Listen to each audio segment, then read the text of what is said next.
का ये दावा है, एक कौमी गैरत का दावा है। ये नहीं होता कि वहां जाके दुनिया के बाहर चक्कर मारो और हाथ फैला के कहो कि मैं मांगने तो नहीं आया, मैं मजबूर हूं। इसलिए तो ये नहीं मुल्क बना था। इसलिए तो कायदे आजम, जब उनको पता भी था कि उन्होंने जिंदा नहीं रहना ज्यादा देर, पता नहीं चलने दिया अपनी बीमारी का कि कहीं पाकिस्तान कोई रुकावट ना आ जाए पाकिस्तान ना बनने में। ये वो कुर्बानी थी। हम बड़े हो रहे थे जमान पाक में, तो वहां इतने लाखों लोग हिंदुस्तान से जो आए थे, कोई शायद ही कोई था जिनके घर में कत्लेआम ना हुई हो। तो ये तो कुर्बानियों के नाम पे बना था। इसलिए नहीं बना था कि हम अंग्रेज से आजाद होके तो अब हम किसी और सुपर पावर की गुलामी करें। लिहाजा एक हम मुल्क चाहते हैं जो सॉवरन हो, कौम के फैसले कौम में हो। और मुझे अफसोस से मिसाल देनी पड़ती है हिंदुस्तान की, साथ ही हमारे वो आजाद हुआ था। सिर्फ उस मुल्क के फैसले देख लो, फॉरेन पॉलिसी देख लो, आजाद फॉरेन पॉलिसी। मुल्क खड़ा हो गया हिंदुस्तान कि नहीं जी हम रूस से तेल लेंगे, हम तुम्हारे साथ अलायंस है अमेरिका के साथ क्वाड के अंदर, लेकिन हम फैसले करेंगे तेल रूस से इसलिए लेंगे कि हमारे लोगों को सस्ते तेल की जरूरत है। हम अपने लोगों के ऊपर महंगाई का बोझ नहीं डाल सकते। खड़े हो गए, अमेरिका नाराज हुआ, लेकिन आखिर अमेरिका को मानना पड़ा। हमने भी वही किया था। लेकिन ये जो गुलाम ऊपर बैठाए गए हैं, जो साजिश के तहत आए हैं, 7 महीने हो गए, इनको शर्म नहीं आई कि मुल्क महंगाई में, यानी लोग डूब गए हैं, लेकिन इन्होंने रूस से तेल नहीं लिया क्योंकि जो इनका जो आका है वो नाराज ना हो जाए। हम चाहते हैं कि पाकिस्तान, अगर कभी भी हम कोई भी जो फैसले करें, उसकी नंबर 1 चीज होनी चाहिए कि क्या मेरी कौम का इसमें फायदा है या नहीं है। हमारी कौम का फायदा नहीं था जब हमने अमेरिका की जंग में शिरकत की और 80,000 अपने लोग मरवा लिए। यह हमारी कौम के मुफाद में नहीं था। लेकिन ऊपर जो सरबराह बैठा था वो प्रेशर ही नहीं ले सका, घुटने टेक दिए। और ये जो जरदारी और नवाज शरीफ आए, ये और ज्यादा उनके सामने लेट गए। 400 ड्रोन अटैक हुए इनके दौर में, 400 ड्रोन अटैक। कभी दुनिया की तारीख में मुझे एक मिसाल बता दें कि आप जंग किसी की लड़ रहे हैं और वो आपके ऊपर बमबारी कर रहा हो। एक दुनिया में मिसाल नहीं है। क्योंकि ये कोई मुल्क की आजादी के लिए इनका कोई इंटरेस्ट नहीं है। ये 2 खानदान का इंटरेस्ट ये है कि पैसे कैसे बनाने हैं, मुल्क से बाहर कैसे लेके जाने हैं, और फिर उस पैसे को बचाना एनआरओ के जरिए क्या है, और फिर अपने बच्चों को तैयार करना है कि वो फिर आगे चलते जाएं। इससे आगे इनका इंटरेस्ट नहीं है। पाकिस्तान नीचे जाता है, पाकिस्तान का दिवालिया निकलता है, इनको क्या फर्क पड़ता है। इनके पैसे डॉलर्स में बाहर पड़े हैं। अगर रुपया गिरेगा भी तो इनका तो डॉलर की कीमत ऊपर चली जाएगी। तो इनका मफाद तो ये नहीं है कि पाकिस्तान एक आजाद खुददार कौम बने। इनका तो ये है कि ये इक्तदार में कैसे रहे और पैसा कैसे बने और बचाए कैसे। सबसे पहले हम ये कभी इस मुल्क को जितनी भी कुर्बानियां देनी पड़े हैं, देखिए कौमें कुर्बानियां दे के आजाद होती है। मैं बार बार आपको कहता हूं, कौम जब इकट्ठी हो जाती है, फैसला कर लेती है कि हम एक खुददार कौम होंगे, अब अपने पैर पे खड़े होंगे, वो कौम खड़ी हो जाती है अपने पैर पे। लेकिन जब एक कौम की साहिब इक्तदार वो चोरी करके पैसा बाहर लेके जा रहे हैं और दूसरों को कह रहे हैं कि आप पाकिस्तान पैसा भेजें, अपना पैसा बाहर लेके जा रहे हैं, और फिर जब आप मकरूज हो जाते हैं, क्योंकि डॉलर जब आप बाहर भेजते रहते हैं और आप पॉलिसी सही बनाते नहीं है, एक्सपोर्ट्स बढ़ाते नहीं है, तो आखिर में जब डॉलर मकरूज हो जाते हैं, फिर आप घुटनों पे आ जाते हैं और फिर अपनी आजादी खो बैठते हैं। दूसरी चीज, और यह भी मैं आप सबको कहता रहा हूं, मैंने नाम भी अपनी पार्टी का इंसाफ रखा था, कि जो इंसाफ है इसका मतलब है, इसका इंसाफ का मतलब क्या है, मैं फिर यह आपको समझा दूं। कानून के सामने सब एक बराबर। इंसाफ इंसानों को आजाद करता है, क्योंकि अगर इंसाफ नहीं होता माशरे में, तो जो कमजोर होता है वो ताकतवर का गुलाम होता है। जो जंगल का कानून है, जंगल के कानून के अंदर इंसाफ नहीं होता। ताकत की हुक्मरानी होती है। जो ताकतवर है वो कमजोर के ऊपर हर किस्म का जुल्म करता है, वो तो कमजोर को कोई बचाने के लिए नहीं आता। तो जब इंसानी माशरों के अंदर इंसाफ नहीं होता, वो जंगल का कानून बन जाता है। इसका एक नाम दिया हुआ दुनिया ने, बनाना रिपब्लिक। वो बनाना रिपब्लिक बन जाता है जिधर इंसाफ नहीं होता, जिधर रूल ऑफ लॉ नहीं होता। यह हमारा उससे भी बड़ा मसला है, पहले से भी बड़ा मसला, कि यहां इंसाफ ही नहीं है। हमें मिसालें अब बार बार हर रोज देता हूं कि आजम स्वाति को अगर इंसाफ नहीं मिल सकता, पाकिस्तान के सेनेटर को, एक आदमी जो अपनी सारी कमाई बाहर करता है और पाकिस्तान कमाई लेके आता है, उसको इंसाफ नहीं मिल सकता, उससे जुल्म की इंतहा होती है। अरशद शरीफ को इंसाफ नहीं मिल सकता। सारी पाकिस्तान की सहाफी बरादरी को सोचना चाहिए, और मैं थोड़ा मायूस भी हूं अपनी सहाफी बरादरी से, कि जो अरशद शरीफ से हुआ है, औरों से भी हुआ है, लेकिन जो अरशद शरीफ से हुआ, अगर आप इसके ऊपर कोई स्टैंड नहीं लेंगे, और आपको स्टैंड लेना चाहिए था, जिस तरह उसके ऊपर एफआईआर काटी गई, उसके ऊपर धमकियां दी गई। क्यों धमकियां दी गई? कि जो आपका मौकफ है, क्योंकि जो हुकूमत में बैठे हैं वो डरे हुए थे कि सच सामने आ जाए, तो वो साजिश सामने लेके आ रहा था। अरशद शरीफ क्या कर रहा था? वो साजिश सामने लेके आ रहा था जो इस मुल्क से हुई है।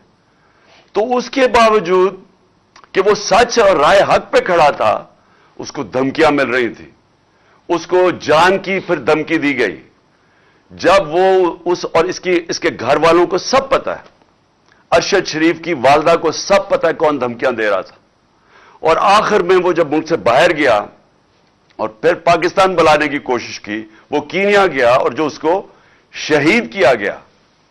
ये अगर अरशद शरीफ नंबर 1 पाकिस्तान का इन्वेस्टिगेटिव जर्नलिस्ट, अगर उसको मार सकते हैं और कोई फिर पूछने वाला नहीं है, कोई इन्वेस्टिगेशन ही नजर आ रही कि होगी सही माने में, किसी को इत्मीनान नहीं है, क्योंकि सबको पता है कि ताकतवर दूसरी तरफ है, और सबको पता है इस मुल्क में कि जब ताकतवर के सामने एक कमजोर खड़ा होता है, इंसाफ नहीं मिलता। मुल्क का एक्स प्राइम मिनिस्टर, जो मैंने आपको कहा कि अगर मैं एफआईआर नहीं रजिस्टर करवा सका, पुलिस वाले कहते कि जी हमारी पंजाब गवर्नमेंट है, हमारी पुलिस है, वो पुलिस वाले कहते जी अगर आपने मैं इस्तीफा दे देता हूं, मैं नहीं ये कर सकता, क्योंकि ताकतवर था दूसरी तरफ। डर्टी हैरी, उसका नाम सुन के सारे डर जाते थे। ये भी तैयार हो गए कि हां जी प्राइम मिनिस्टर के खिलाफ भी कर देंगे, और जो वो है दूसरा इंटीरियर मिनिस्टर, उसके खिलाफ भी। लेकिन ये कोई खास है कि इसको हम नहीं कुछ कर सकते, ये कोई ऐसी ताकत वाली चीज है, ये कानून के ऊपर है, इसको लाइसेंस टू किल है, ये जो भी करेगा, हम इस मुल्क का कानून इसको नहीं पकड़ सकते। तो ये बात मेरी नहीं है, ये अब सबकी है, सारी कौम की है, कि अगर ये ऐसे मुल्क चलाना है, ये मुल्क हम जो मर्जी कर लें, जितने मर्जी टैलेंटेड पाकिस्तान हो जाए, हम जितनी अच्छी पॉलिसीज लेके आ जाएं, ये मुल्क कभी कामयाब नहीं हो सकता। हजरत अली रज़ियल्लाहु ताला का कौल है, और मैं ये बार बार अब से नहीं 26 साल से ये बता रहा हूं कि कुफर का निजाम चल जाएगा, लेकिन जुल्म और नाइंसाफी का निजाम नहीं चल सकता। और अगर आपने देखना नहीं चलते हुए, तो सारी डेवलपिंग वर्ल्ड गरीब मुल्क देख लें, जिनको डेवलपिंग वर्ल्ड कहते हैं, वो सारे गरीब मुल्क हैं। एक एक गरीब मुल्क आप जाके देख लें, सब यही हाल है। उधर भी ऐसे लोग बैठे हुए हैं, शरीफ और जरदारी खानदान चोरी करते हैं, पैसा बाहर भेजते हैं, उनका इंसाफ का निजाम नहीं उनको पकड़ सकता।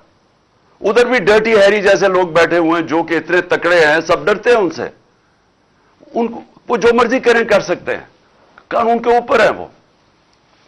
और दूसरी तरफ सारे अमीर मुल्कों में चले जाएं, दुनिया के सारे पैसे वाले मुल्कों पे चले जाए, जिधर खुशहाली है, जिधर हमारे पाकिस्तानी इतनी कोशिश करते हैं यहां से वीजा लेके बाहर जाने के लिए, हमारे नौजवान तरसते हैं कि हम किसी तरह बाहर चले जाएं। क्यों करते हैं? क्योंकि वहां खुशहाली है। तो खुशहाली की बुनियाद किस पर रखी गई है? इंसाफ के ऊपर। वहां सबसे बड़ी चीज इंसाफ है। मैं जब बरतानिया में गया तो वहां आपको कोई कब्जा ग्रुप नहीं नजर आता।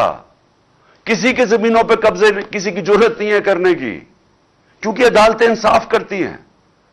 वहां आपको अगर कोई ताकतवर ये समझता है कि वो कानून तोड़ेगा और वो बच जाएगा, बरतानिया का प्राइम मिनिस्टर, भारी अक्सरियत से जीतने वाला बोरिस जॉनसन, एक कानून छोटा सा तोड़ता है। यहां खबर भी नहीं बनी थी पाकिस्तान में कि वो एक लोगों ऑफिस के लोग जमा हो जाते हैं जब वो कोरोना के दौर में सोशल डिस्टेंसिंग थी, उस चीज के ऊपर वो रिजाइन कर देता है क्योंकि उसने कानून तोड़ा है जो लोगों के लिए बनाया हुआ था।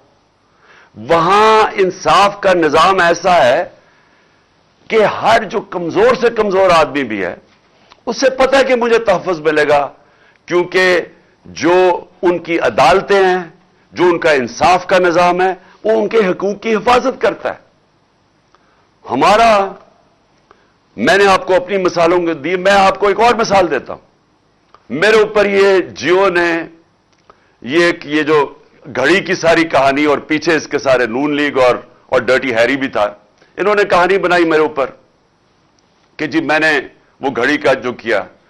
अब अगर मुझे पाकिस्तान की, मैंने केस तो यहां भी करूंगा, लेकिन पाकिस्तान की अदालतों में मुझे अफसोस से कहना पड़ता है कि मुझे यहां इंसाफ नहीं मिलेगा। इसलिए मैं अमेरिका जा रहा हूं, इसके ऊपर केस कर रहा हूं, मैं बरतानिया इसके ऊपर केस कर रहा हूं, ये जियो और शकील रहमान इसका ये जो ग्रुप है, और मैं दुबई में केस कर रहा हूं। और मैं आज आपको कहता हूं कि मैं क्यों वहां कर रहा हूं, क्योंकि मुझे पता है मुझे इंसाफ मिलेगा वहां।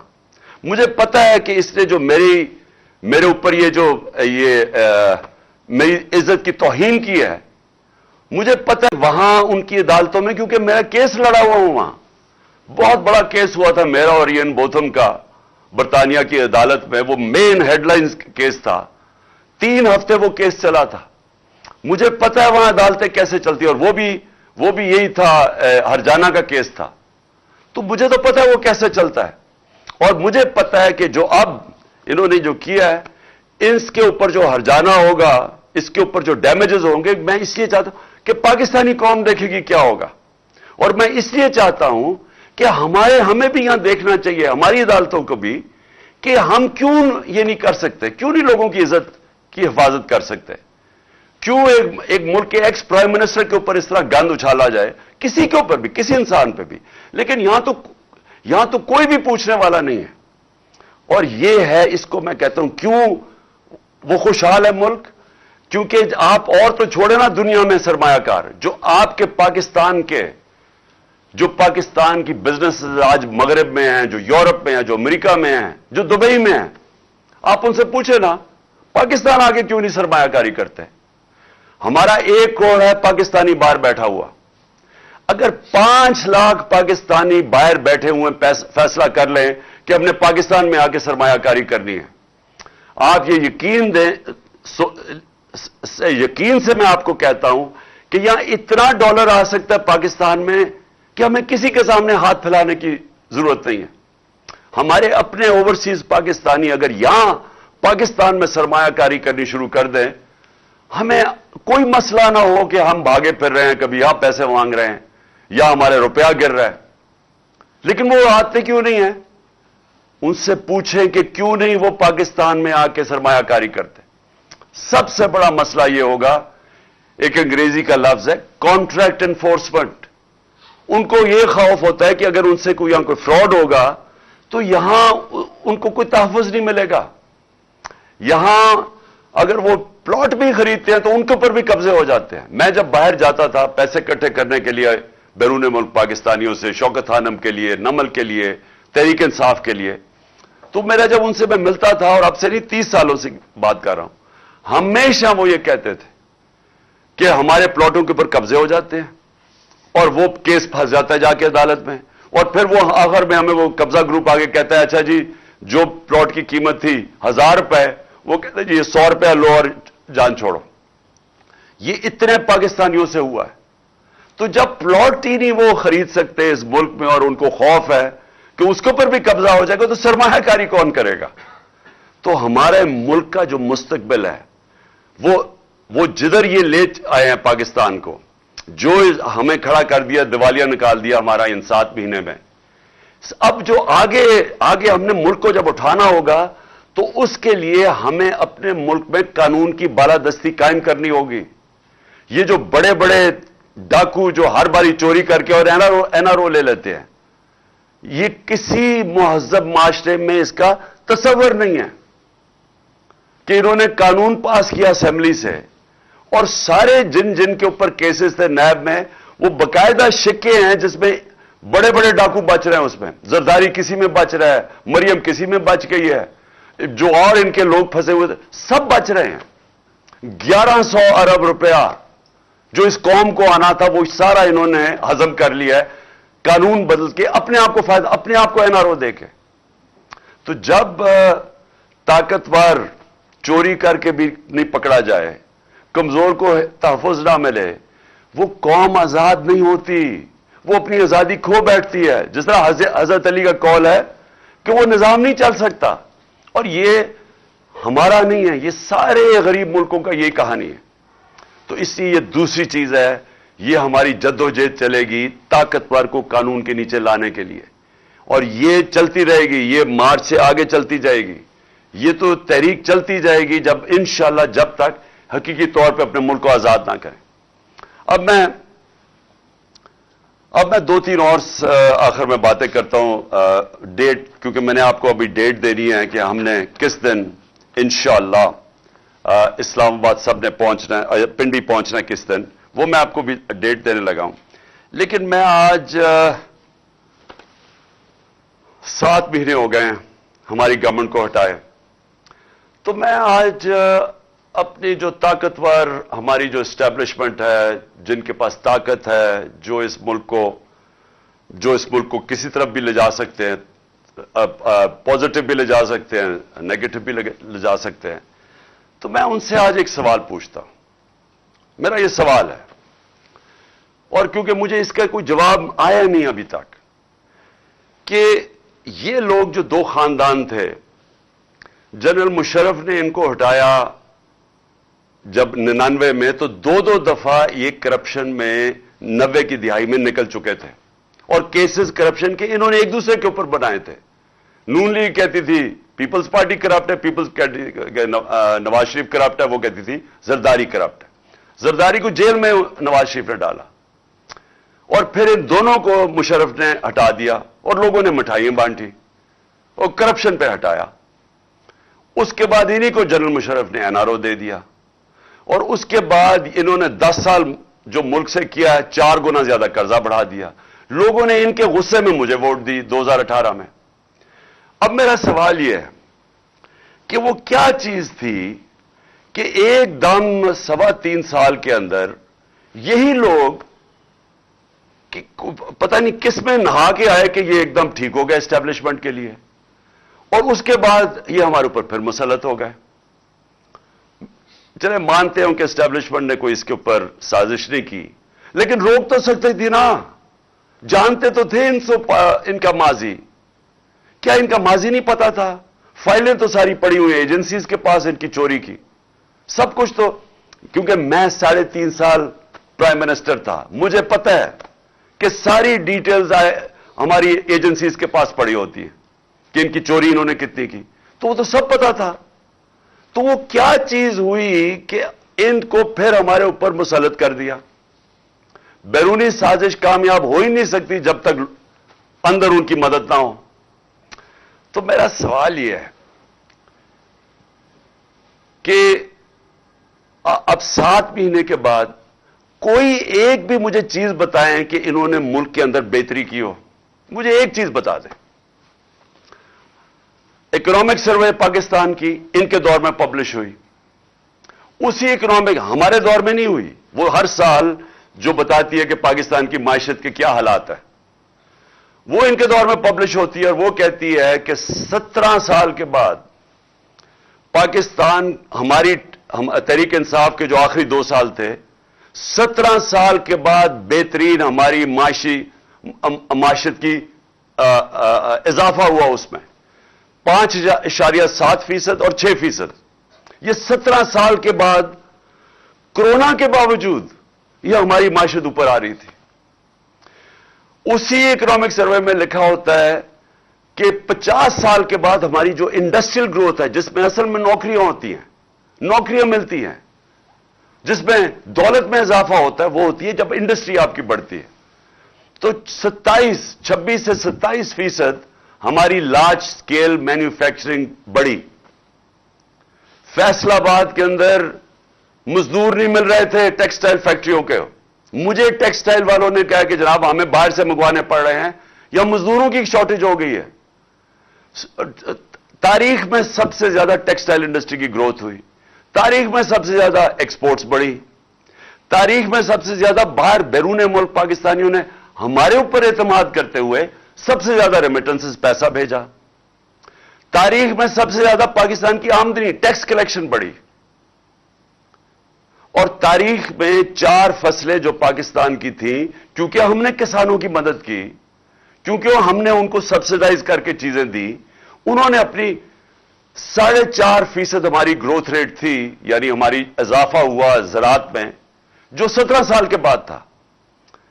तो जब मुल्क आगे बढ़ रहा था और जब हर चीज पॉजिटिव हो गई, कोरोना के मुश्किल वक्त से हमने मुल्क को निकाल लिया, दुनिया ने माना कि ये पाकिस्तान की जो परफॉर्मेंस है कोरोना में, दुनिया ने, world economic forum, world health organisation, जो इकोनॉमिस्ट, उसने जो इकोनॉमिस्ट मैगजीन ने दुनिया की सर्वे की, उन्होंने कहा 3 मुल्कों में से पाकिस्तान लगातार 2 साल टॉप पे आया है दुनिया में। तो दुनिया ने माना कि हमने बेहतरीन गवर्नेंस दी मुश्किल वक्त में। क्राइसिस, जो सदी में एक दफा क्राइसिस आता है, जो कोरोना आया था, दुनिया कहती है कि हमने सबसे बेहतरीन उसको मुल्क को निकाला। तो वो कौन सी क़यामत आ गई थी कि हमें उस वक्त गिरा के तो इन चोरों को ऊपर बैठा दिया। अच्छा चला, मैं मानूं कि अगर आपने, शायद किसी को गलत फहमी हो कि शहबाज शरीफ इश्तिहारों के अलावा भी तरक्की कर सकता है, शायद वो समझते हो कि वाकई वो कुछ कर सकता है, लेकिन ये जरा आप देख लें, शायद वो समझे कि इसहाक डार जो 2 दफा 99 में भी इकोनॉमी बैंकरप्ट करके गया, फिर 2018 में पाकिस्तान की इकोनॉमी बैंकरप्ट थी, उसके बाद जो शायद उन्होंने समझा हो कि ये कुछ सीख गया।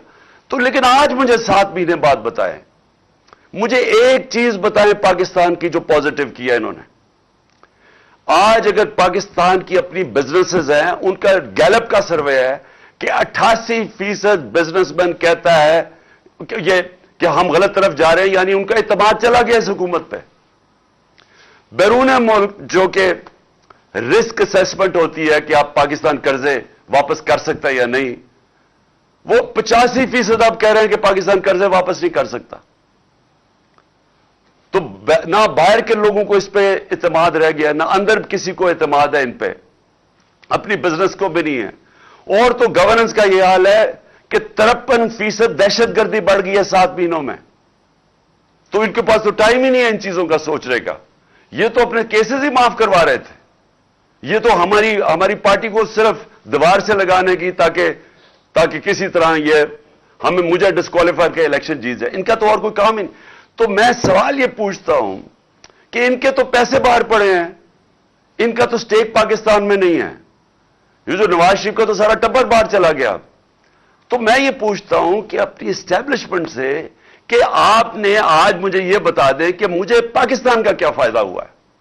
7 महीने में ये रजीम चेंज से इस मुल्क को फायदा क्या हुआ है। मुझे एक चीज मैं पूछना चाहता हूं, क्या किसानों से पूछे, जाए किसानों से पूछेंगे क्या हालात है उनके, आज इंडस्ट्री से पूछें, आज नौजवानों से पूछें, आईटी सेक्टर से पूछें, जो 75% एक्सपोर्ट्स हमारे दौरान बढ़ी थी आईटी की, जो फ्यूचर है मुल्क का। मुझे किसी सेक्टर से बताएं कि किसी को फायदा हुआ है इनके आने से। आज वो लोग जो हमारे पर तनकीद करते थे, वो आज दुआएं कर रहे हैं कि आप किसी तरह वापस आए। मैं सिर्फ फिर ये सवाल पूछता हूं कि कुछ तो ज़हनों में से गुजरी होगी कि जनाब हम इनको चोरों को वापस आने दें, कुछ तो सोचा होगा कि ये कोई फायदा कराएंगे पाकिस्तान को। और मैं हैरत ये है कि 30 साल से इनका ट्रैक रिकॉर्ड हमारे सामने है। اور ہماری اپنی اسٹیبلشمنٹ نے بار بار ان کو کرپٹ کہا ہے. اپنی اسٹیبلشمنٹ نے دو دفعہ نکوالا ہے ان کو 90 کی دہائی میں, جب یہ ان کی کرپشن کی وجہ سے. تو میں ابھی بھی میں حیران ہوں کہ کوئی بھی شاید مجھے اس کا پتہ چل جائے کہ کوئی وجہ ہو یا ان کو کوئی نظر آئی ہو چیز کہ جو ان میں کوئی صفت ہو وہ شاید مجھے نہ نظر آ رہی ہو. لیکن میں آخر میں آج اپنے سارے پاکستانیوں سے مخاطب ہوں. دیکھیں, یہ جو وقت ہے اس کے اندر آپ ساری قوم کو میں کہہ رہا ہوں, آپ نیوٹرل نہیں ہو سکتے. آپ اگر آج نیوٹرل ہو گئے, آپ کے بچے پچھتائیں گے, آپ کی آنے والی نسلیں پچھتائیں گی کہ جب آپ کو امر بالمعروف پہ چلنا چاہیے تھا, جب آپ کو ناانصافی کے خلاف جہاد کرنی چاہیے تھی, اور آپ گھروں میں بیٹھ گئے. عمران خان کو میں آپ کو پھر سے کہتا ہوں, مجھے کوئی ضرورت نہیں ہے کہ اپنی جان خطرے میں ڈال کے باہر نکلوں. جب مجھے پتا تھا اس کے باوجود, اور جب مجھے آگے بھی پتا ہے, لیکن یہ میں بچپن سے میرے ذہن میں یہ تھا کہ میں کبھی غلامی سے بہتر مر جانا ہے. یہ غلامی ہے یہ جو ہو رہا ہے. میں اپنا FIR نہیں رجسٹر کروا سکا ایکس پرائم منسٹر. مجھے پتا کس نے یہ ساری سازش کی تھی, مجھے وہ تینوں کا پتہ ہے انہوں نے مل کے کی تھی, لیکن میں نہیں کر سکا. تو سوچ لیں کہ آپ میں سے کہ آپ